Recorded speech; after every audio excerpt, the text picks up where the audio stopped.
Arestado ang wanted person sa Ilocos Sur sa kasong frustrated murder noong ika-23 ng Setyembre ngayong taon.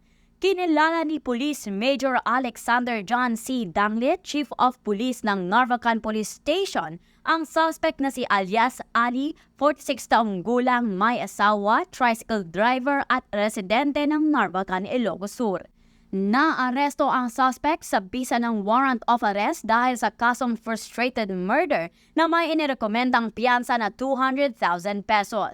Nahuli ang suspect bandang 11:30 ng umaga sa barangay Paratong, Narvacan, Ilocos Sur sa mabilis na aksyon ng mga tauhan ng Narvacan Police Station. Ang akusado ay dinala sa ICDH Narvacan para sa medikal na eksaminasyon at ngayon ay nasa kustodiya na ng pulisya para sa tamang dokumentasyon at disposisyon.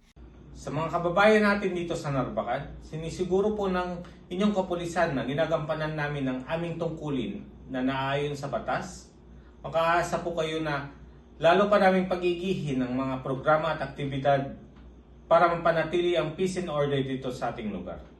Kung mayroon kayong mga gustong isangguni, ay bukas po sa lahat ng oras ang Narvacan Police Station para sa kung anong tulong o serbisyo na aming may bibigay. O maaari rin nyo po kaming makontak sa aming hotline number na 0998-598-5065. Basta sa Pro 1, secured ka. Region 1, your safe homeland. Nanindigan naman ang himpilan ng pulisya na kanilang patuloy na paiigtingin ang kanilang mga operasyon at kampanya laban sa kriminalidad upang panatilihing tahimik at payapa ang kanilang nasasakupan. Dahil sa bagong Pilipinas, ang gusto ng pulis, ligtas ka.